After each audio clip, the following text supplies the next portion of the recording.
I literally played with this slime a second ago and it was like this.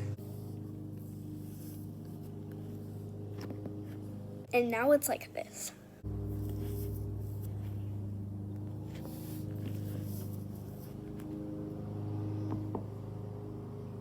Now watch me mix them.